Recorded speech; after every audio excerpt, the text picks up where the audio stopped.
The longship Havkald creaked in the shallows, her belly full of salt-stained provisions and bristling oars, waiting like a hound tugging at its leash. The fjord was calm, the water glassy under a gray dawn. Eirik stood near the prow, arms crossed, the cold biting into the spaces between his armor. He wasn't dressed for war this time. This was supposed to be a trade voyage, south past Skagerrak, into unfamiliar waters. Down to the strange coastlines the Skald spoke of, where the sky turned yellow and men bartered amber for iron. 17 men boarded with him, all hand-picked. Sigvard, his right arm and oldest shield brother. Runi, with a sailor's grin and a liar's mouth. 2 brothers from the east who said little and watched too much. The others, young, proven, eager for gold or salt or both. They all trusted Eirik, even when he said they'd be sailing past the edge of their maps. It was early summer, but the wind off the fjord tasted like late winter, sharp. Eirik noted it and said nothing. At midday they shoved off. Oars bit the tide. The Hafkalder groaned and slid forward, cutting across the silver sheet of sea like a blade. The cliffs narrowed behind them. Home vanished without a sound. For days the voyage was easy. The sky held, the sun was mild, and even the gulls stayed close. They followed familiar coastlines, pausing at known harbors, trading dried cod and mead for barrels of smoked salt and carved bone.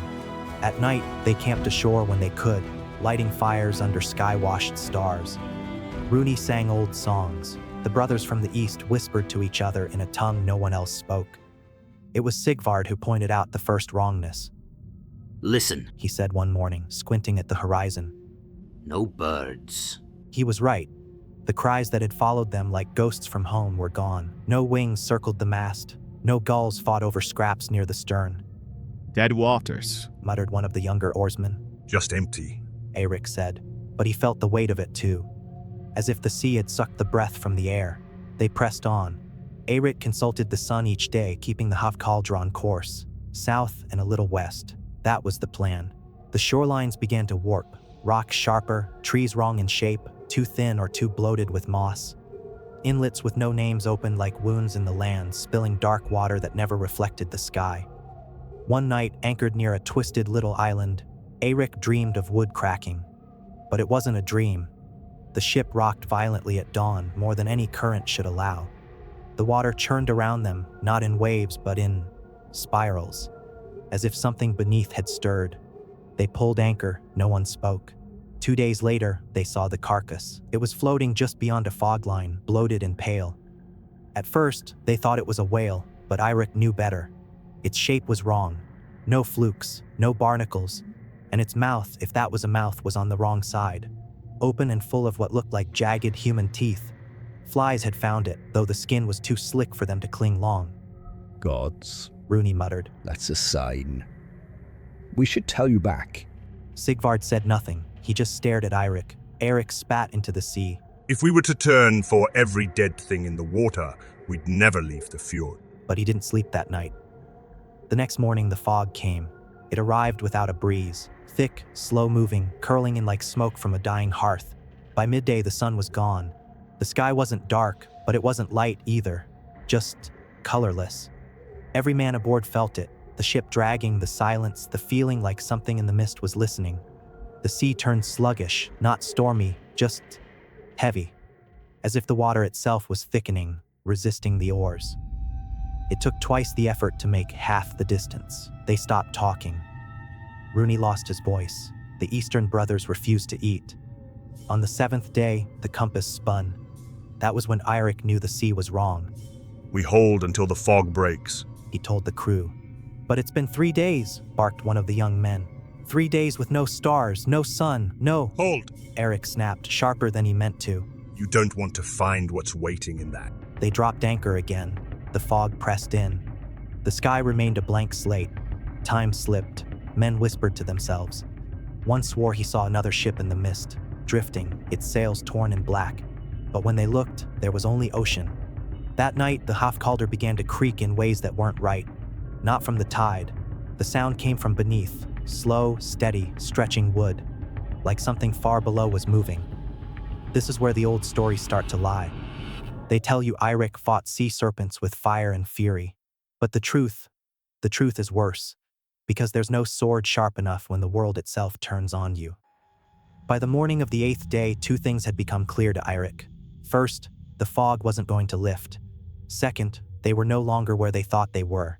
The sea had no current. The wind had died days ago, yet the fog didn't drift.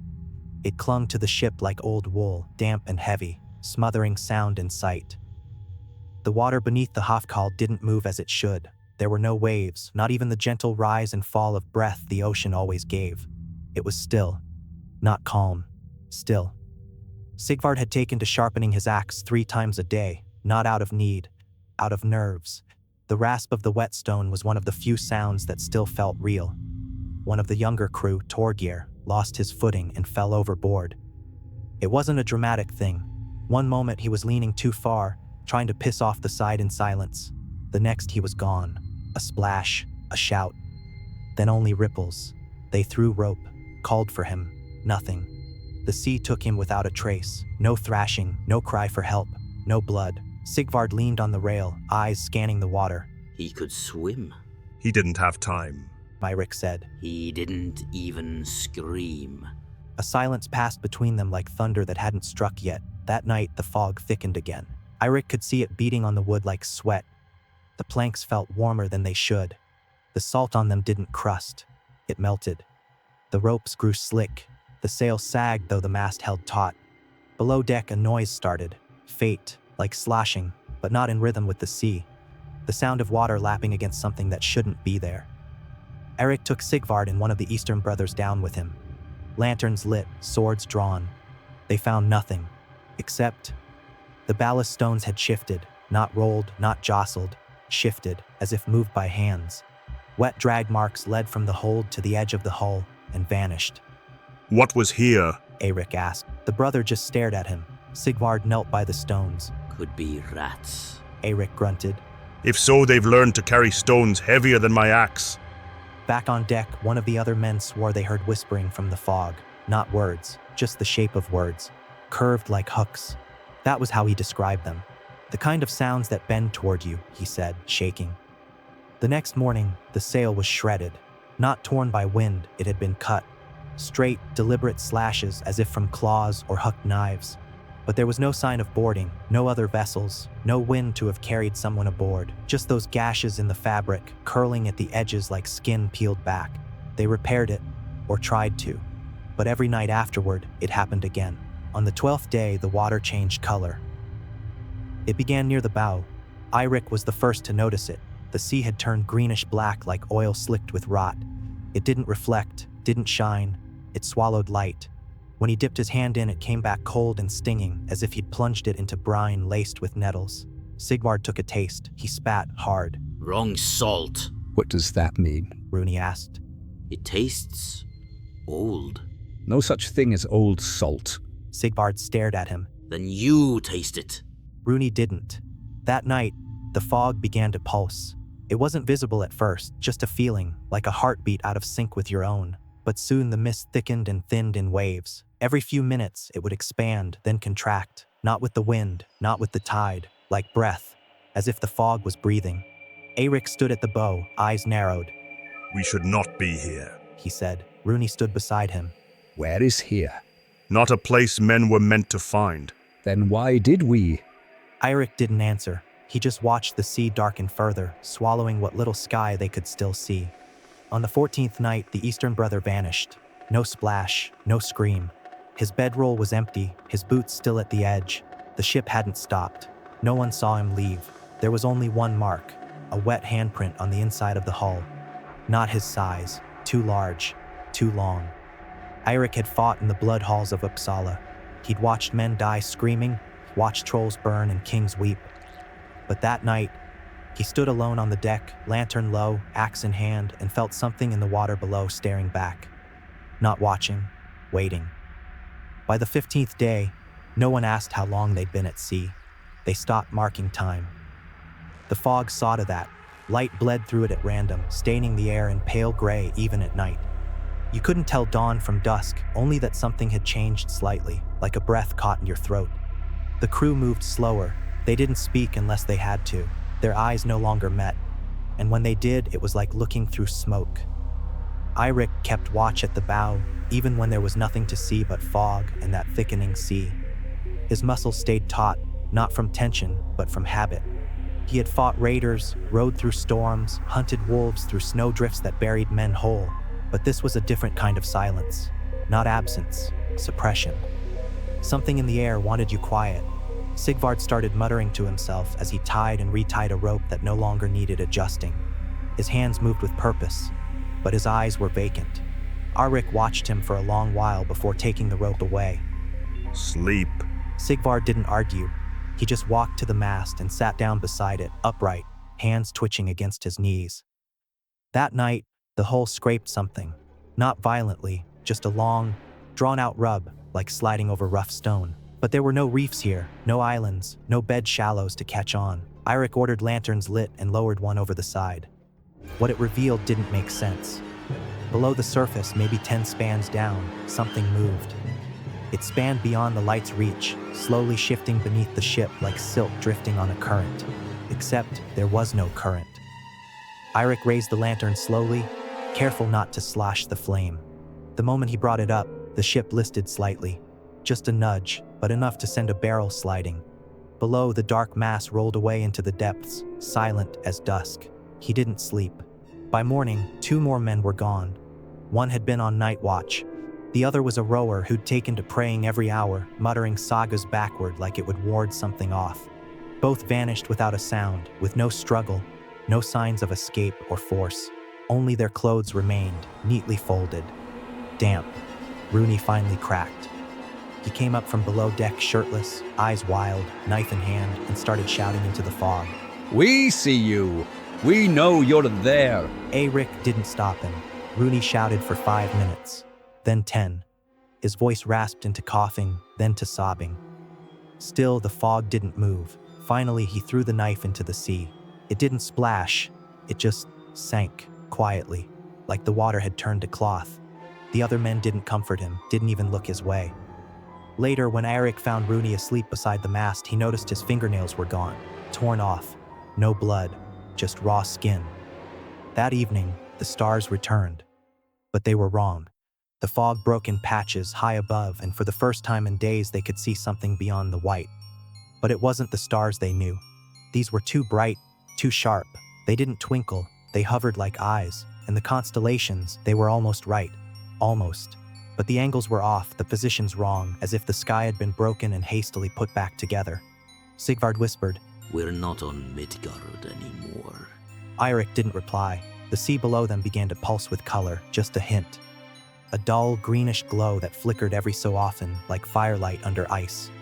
It didn't light the fog, it didn't rise, it just shimmered beneath. The pulses had rhythm, almost like a signal. Eirik counted them, 13 pulses, then silence, then again, 13. He had the crew turn the ship, not by stars or sun, but by gut. There was no course anymore, only direction away from what his instinct screamed was beneath them. The oarsmen didn't ask why. They rowed, the water grew thicker, the wood began to swell, nails groaned, ropes frayed. The ship was being digested, slowly, patiently. Something in the sea wanted it softened, and still they rowed. On the 20th day a storm came. It wasn't clouds or lightning, it was noise. A groan that came from below the ocean and split the air like stone cracking. Men dropped to their knees, blood leaked from their ears. The mast splintered, not from wind but from vibration. The sound wasn't natural, it wasn't alive either. It was vast, and then it stopped. Just like that, no echo, no aftermath. Only a single ripple spreading from beneath the ship, and the sudden understanding that the ripple hadn't moved outward. It was moving in. The thing under the Hafkalder had always been there, waiting, and they weren't the first to drift over its back. By the 15th day, Eirik stopped pretending they could turn back. The fog hadn't lifted. The oars gave no reply from the sea. They rode through something thicker than water now. Fluid, yes, but not the kind that held life. The air smelled different too, less like salt and more like stone. Wet stone, the kind you found in the deepest caves, untouched by light. He kept his bearings by feel alone. North didn't matter anymore. Sun and stars had been gone long enough that the men no longer asked which way they were heading. They were only interested in how much longer they could float. Eirik didn't answer those questions. He stood at the prow with one hand wrapped around the edge of the carved wolf's head. It had cracked during the night, not from impact. The grain had split cleanly from eye to jaw, like something had swelled within it. The fog rolled against his face in slow gusts. It was warm now, not hot but wrong. He could smell something buried in it. Old oils, maybe, or rotting vegetation from a place that never saw cold. Below the ship, the ocean had gone still. Not calm, still. The kind of stillness that meant something large had stopped moving. The men felt it too. Sigvard stayed near the center of the deck now, eyes darting toward the railing at the smallest creek. Runi wouldn't leave the shelter of the cargo netting. The two remaining Easterners sat back to back with blades drawn, watching nothing in particular. That night, a dragging sound came from beneath the hull. Not like a rope, not like driftwood. It was deep and wide, like something soft being pulled across rock. Slow, deliberate. Eirik stood motionless as it passed. No one spoke. They didn't even breathe. When it faded, he looked down at the water. It was darker than it had been before. Not black, but the color of bruised copper, reflecting nothing, even under lantern light. Later, as they tried to sleep, a thud struck the hull, not on the side, from beneath. It was heavy, deep enough that the ship didn't rock so much as sink for a breath, then lift again. The wood groaned, nails strained.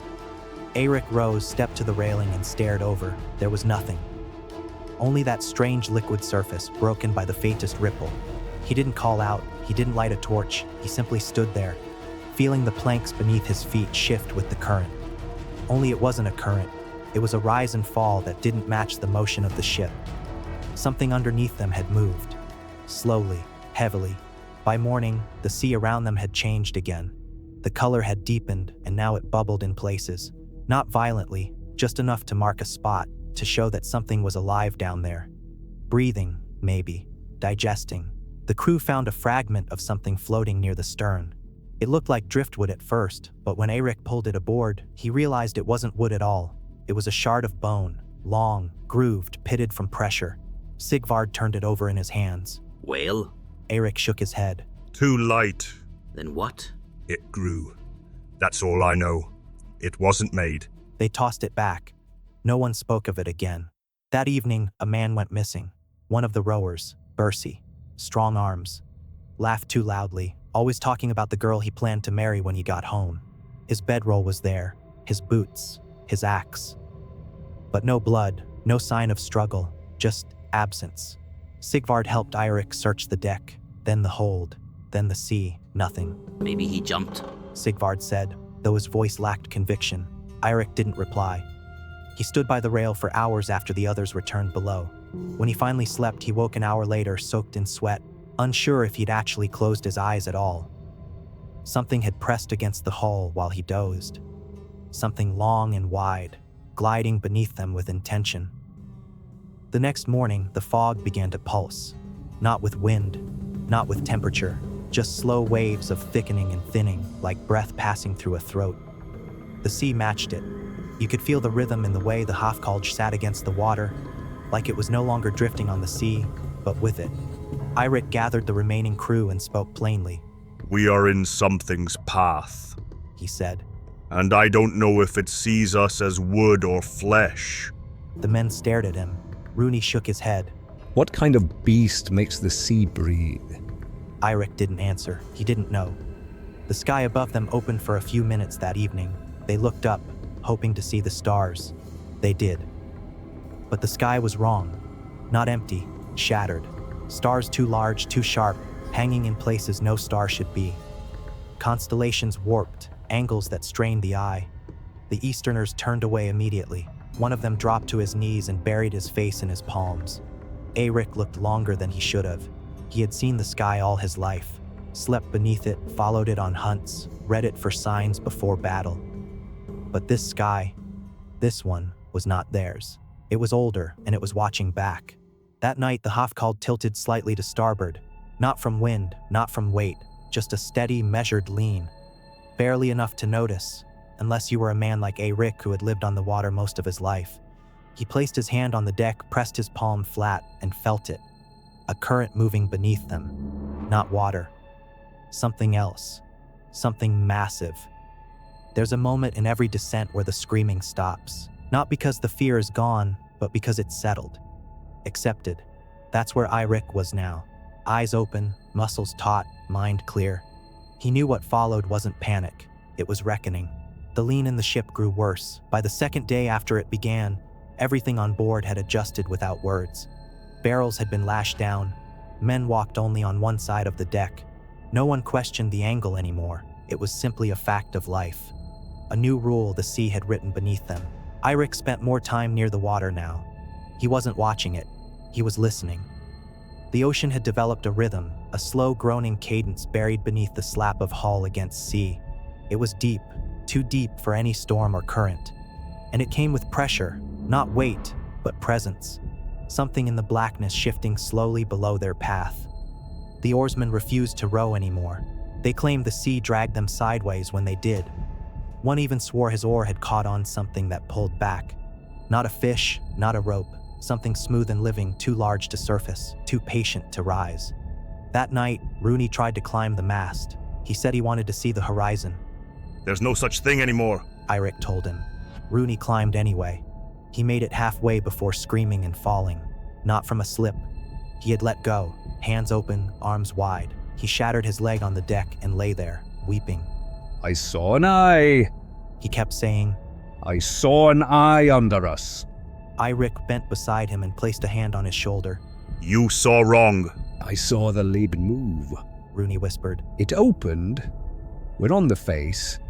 They bound his leg and left him in the hold. No one else spoke of what he'd said, but every man looked longer at the sea that night.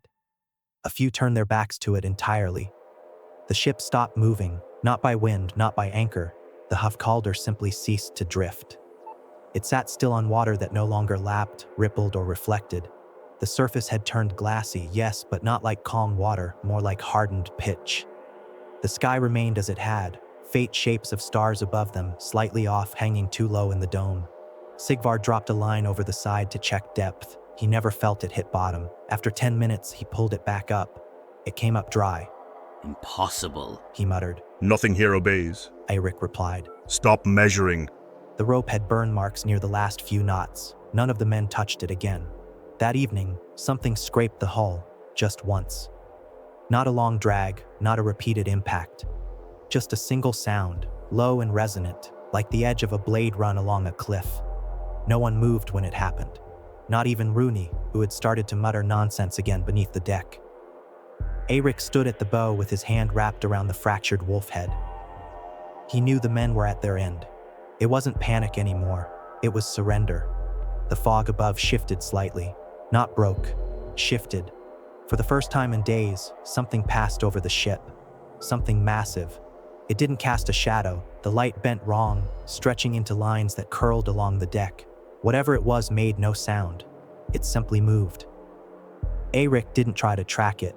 His neck stiffened as it passed. He could feel it behind his eyes. A slow wave of something pressing against the edge of thought. Not language, not even presence, just intent. He turned away and sat. Sigvar joined him. it wants us to see. I know. Eirik said. What happens if we do? Eirik didn't answer. He simply stared at the empty horizon where water meant nothing, and waited.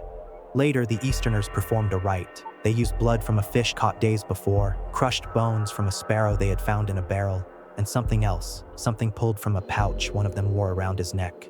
It was black. It shimmered. Eirik didn't interrupt. He stood back and let them finish. When they were done, one of them turned to him and said something in his own language, a single word. Then he slit his own throat and fell overboard. The other followed him 5 minutes later.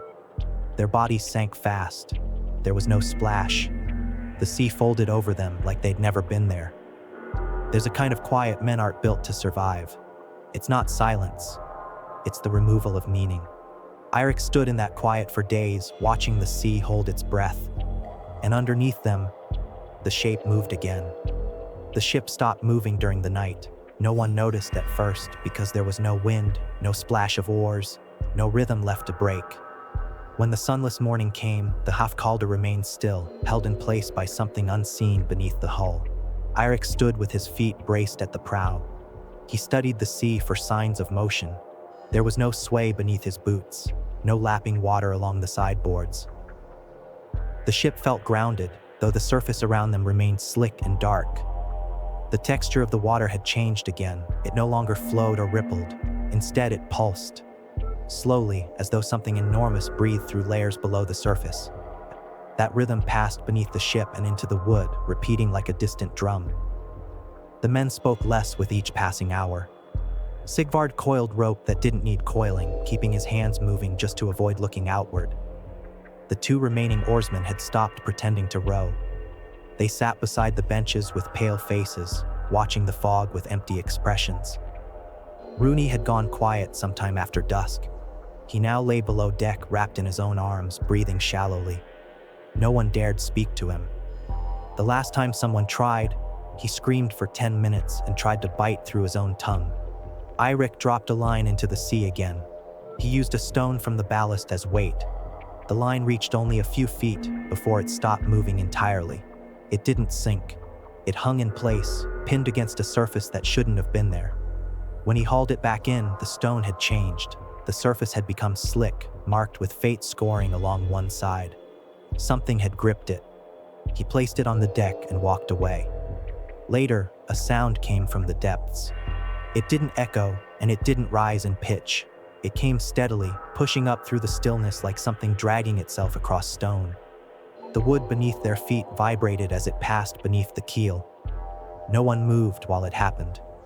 They stood in silence, waiting for it to end. It took nearly 3 minutes to pass under them. Afterward, Eirik crouched by the side of the ship and leaned over. He held a torch low, near the water's surface, and watched the reflection.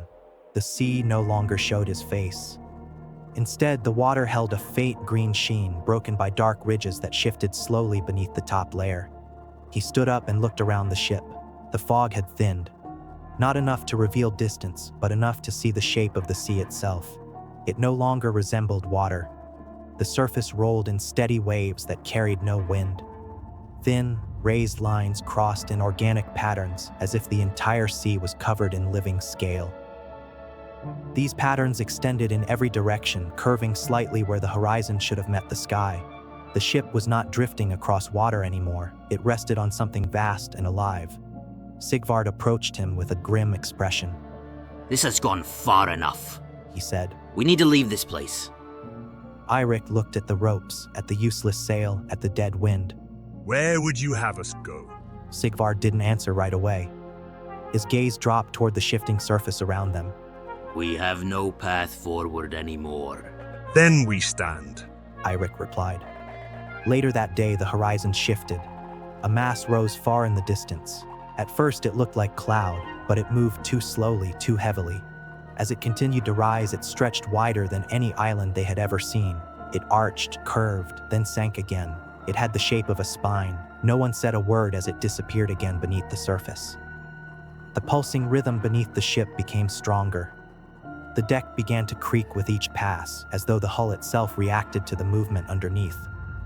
A few hours later, Runi climbed out from below deck. His face looked hollow, and blood had dried along the side of his neck. He stared at the water for several minutes before walking to the stern. No one stopped him as he stepped over the railing. He did not scream, he did not fall.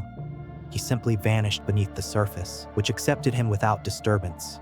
Eirik did not try to bring him back. That evening, the sky changed. The stars twisted, slowly at first, then faster as the fog fully peeled away. The constellations warped into angles that didn't belong to any known compass. Some stars pulsed like wounds, others curved in strange arcs that bent light around themselves. The sea reflected none of it. The surface remained dark and pulsing. The only light came from veins running just beneath, lines that glowed faintly green, tracing patterns that spread outward in every direction. At the center of it all, the Hafkald remained motionless. The light beneath the surface grew brighter as the sky continued shifting. From the east, a shape began to rise. It did not resemble a sun. It had no fire, no corona. It was round, massive, and pale, casting light without warmth. Its movement stirred nothing in the air. The moment it reached full view, the pulsing beneath the ship stopped. Total stillness fell over the deck. No wind, no sound, no movement. Eirik stepped to the railing and gripped the wood. Far beneath the ship, a shape began to emerge. It did not rise quickly. It pressed upward through the dark surface in slow stages. First came the texture, smooth, scaled, patterned with symmetrical ridges. Then came the form, long, wide, and curved. It continued for an impossible distance. The sea had never been the sea. They had been sailing across a body the entire time. When the full outline appeared, Eric saw the truth. The shape had encircled them for days. It stretched outward past the fog and returned from the other side. The movement of the sea had not been waves, it had been muscle. The sky above them began to turn. Not the stars. The actual dome of the heavens rotated slowly, as if drawn by the motion of the thing beneath. Sigvard fell to his knees. Eirik remained standing, though his legs trembled.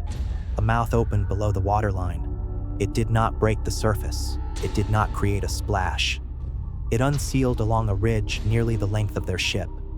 Rows of inward-facing teeth lined the interior, wide enough to swallow the whole without resistance. It did not open wide. It only opened enough for them to understand. They were trespassers. If this story dragged you beneath the waves, be sure to hit the like button, subscribe, and turn on notifications so you never miss one of Eric's stories. And tell me, what do you think Eirik saw in the deep? Let me know in the comments below. Thanks for watching Cabin of Whispers. See you next time.